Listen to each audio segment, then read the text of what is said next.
Владайски манастир Света Петка.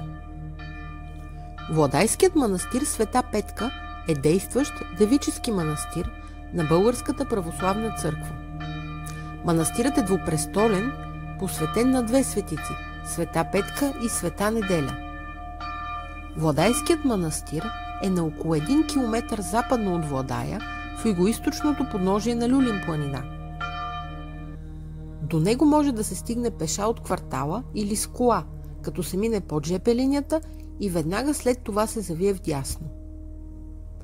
Представлява комплекс от старата църква Света Петка, жилищна и стопански сгради и нов параклис Света Неделя. Иконостасът в черквата е обявен за паметник на културата. Макар и оскъдни, все пак сравнително добре са запазени стенописите в старата църква. Изрисувани са 4 евангелисти – Матей, Йоан, Марко и Лука, апостолите, написали Евангелията, разясняващи живота на Исус Христос. На северната стена има скромно изображение на свети Иван Рилски.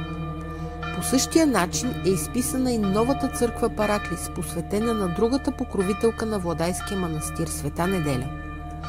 Тя е осветена през 2003 година и сега в нея се извършват службите и литургиите. Интересни са и двете каменни колони свещници от 1911 година в двора на манастира, дарени от поклонници от село Луково, Дебърско.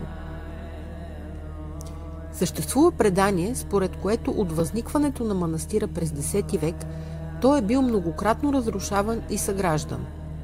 Друго предание разказва, че в 1328 година е бил сринат до основи от кръстоносци, като всичките му монаси са били избити. Преди смъртта си, монасите са поставили каменен кръст, под който са заровили Евангелие и 2 икони на Света Петка и на Света Великомъченица Неделя, тъй като манастирът е бил двупрестолен, т.е. посветен на двете светици. Съществува и легенда, че цар Иван Шишман често е отсядал в манастира на път за рилската обител и го е дарявал щедро. По-късно, през турско робство, манастирът е имал подземна църква. Според запазени документи, манастирът по това време също е бил хайдушко сборище, като хайдутите обичали да отмарят в сянката на многобройните дъбове в двора му. И до ден днешен 10 дъба могат да се видят в манастира, като възрастта им е няколко стотин години. В сегашния си вид храмът Света Петка е бил възстановен през 1902 година върху останките на старата църква. Проект Софийската Света гора се изпълнява с финансовата подкрепа на Столична община, програма Европа 2024 година от Сдружение Мост.